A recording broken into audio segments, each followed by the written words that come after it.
नमस्कार दोस्तों, सोमवंशी क्लासेस में आपका स्वागत है। तो चलिए आज हम लोग जो हमारी श्रृंखला लोक सेवा आयोग के लिए प्री और मेंस पर आधारित चल रही है, उसी श्रृंखला में आज हमारा टॉपिक है संशोधन अधिनियम 1781। संशोधन अधिनियम 1781 क्या है, इसमें प्रमुख प्रावधान क्या किए गए थे और इसका क्या महत्व है, इस पर आज हम लोग चर्चा करेंगे। तो चलिए देखते हैं इसकी पृष्ठभूमि रेगुलेटिंग एक्ट 1773 के बाद तैयार की गई।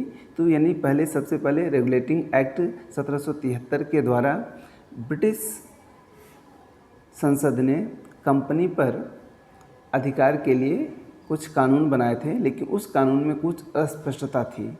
उसी में कुछ संशोधन करके उस नियम को और स्पष्ट किया गया। तो क्या नियम स्पष्ट किए गए, उसी के बारे में हम लोग यहाँ पे देखते हैं।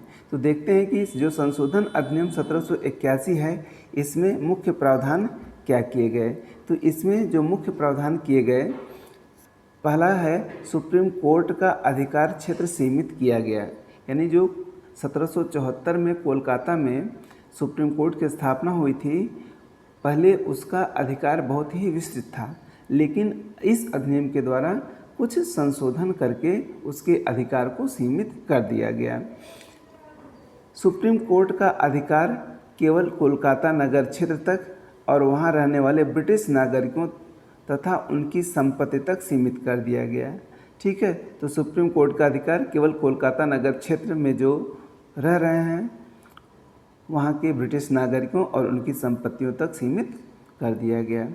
दूसरा क्या काम किया गया, कंपनी के कर्मचारियों पर सुप्रीम कोर्ट का सीधा अधिकार नहीं होगा जब तक वे आपराधिक कृत्य ना करें। यानी पहले जो था, इसका सुप्रीम कोर्ट का अधिकार क्षेत्र बहुत विस्तृत था, लेकिन संशोधन करके अब क्या कर दिया गया, कंपनी के कर्मचारियों पर सुप्रीम कोर्ट का सीधा अधिकार नहीं होगा जब तक कि वे कोई आपराधिक कृत्य न करें। अगर कोई आपराधिक कृत्य करते हैं, उसी में सुप्रीम कोर्ट हस्तक्षेप कर सकता है, अन्यथा नहीं।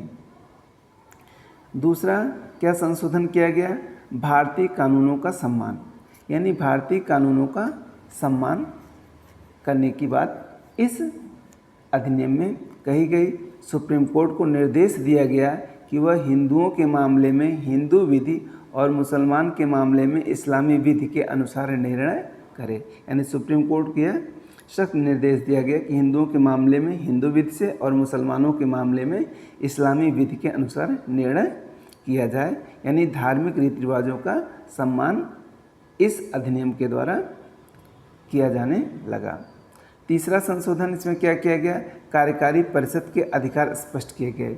यानी जो कार्यकारी परिषद की स्थापना हुई थी, हम लोगों ने रेगुलेटिंग एक्ट में पढ़ा था कि कार्यकारी परिषद और गवर्नर जनरल के बीच बहुत विवाद होता था, बहुत मतभेद रहते थे। उसी मतभेद को दूर करने के लिए यहाँ पर कुछ संशोधन किए गए और इसमें कार्यकारी परिषद के अधिकार को स्पष्ट किया गया कि कार्यकारी परिषद क्या क्या काम कर सकती है, ताकि जो गवर्नर जनरल के बीच मतभेद उत्पन्न हो रहे हैं उसको दूर किया जा सके।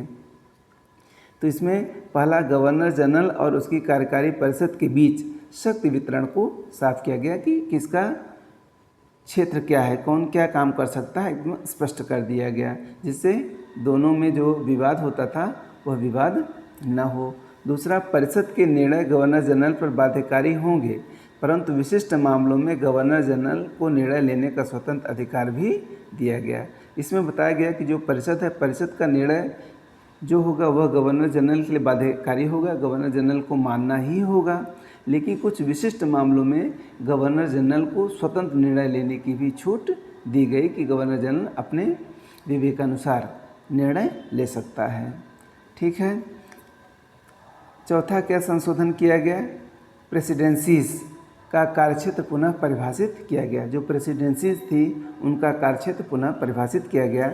जैसे मद्रास और मुंबई को कुछ हद तक स्वतंत्र निर्णय लेने की छूट दी गई, क्योंकि जो पहले था रेगुलेटिंग एक्ट में मद्रास और मुंबई को भी कोलकाता प्रेसिडेंसी में सम्मिलित कर लिया गया था, इसी के अधीन कर लिया गया था। उनको स्वतंत्र निर्णय का कोई अधिकार नहीं दिया गया था, लेकिन इसमें अब संशोधन कर दिया गया कि मद्रास और मुंबई को कुछ हद तक स्वतंत्र निर्णय की छूट दी गई, विशेषकर जब वह बंगाल से तत्काल आदेश प्राप्त न कर सके। यानी अगर बंगाल से उनको तत्काल कोई आदेश की आवश्यकता है, तत्काल आदेश उनको कोलकाता से यानी बंगाल से प्राप्त नहीं हो पा रहा है, तो उस स्थिति में वह अपने विवेकानुसार निर्णय ले सकते हैं।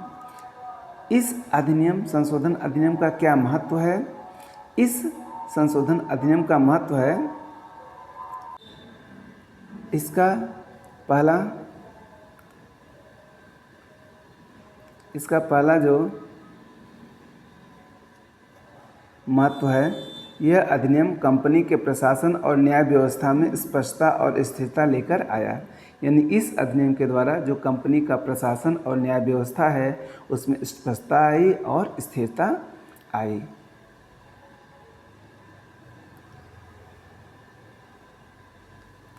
दूसरा महत्व क्या है कि ब्रिटिश कोलकाता सुप्रीम कोर्ट और कार्यकारी प्रशासन के बीच टकराव काफ़ी हद तक समाप्त हो गया, क्योंकि पहले सुप्रीम कोर्ट और कार्यकारी प्रशासन के बीच बहुत अधिक टकराव हुआ करता था, क्योंकि अधिकार क्षेत्र में स्पष्टता नहीं थी।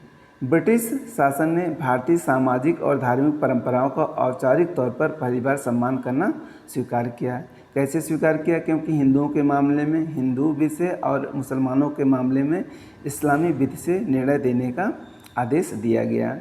इस अधिनियम में दोहरे शासन को आरंभ करने को मजबूत किया गया, यानी दोहरी शासन व्यवस्था, एक ओर अंग्रेजी न्याय प्रणाली और दूसरी ओर स्थानीय परंपराएं। एक ओर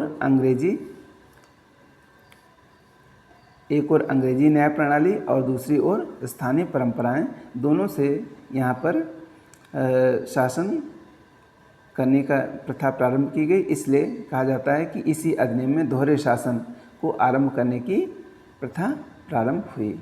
इसको याद रखने की ट्रिक है कि अधिकार सीमित, इसमें अधिकार सीमित कर दिए गए, धर्मसम्मत यानी धर्म के अनुसार न्याय और निर्णय दिया जाने लगा और इसमें शासन स्पष्ट हो गया। तो इस तरह से इस संशोधन अधिनियम को याद करने की एक ट्रिक है, आप इसमें इन 3 बातों को याद रखिए।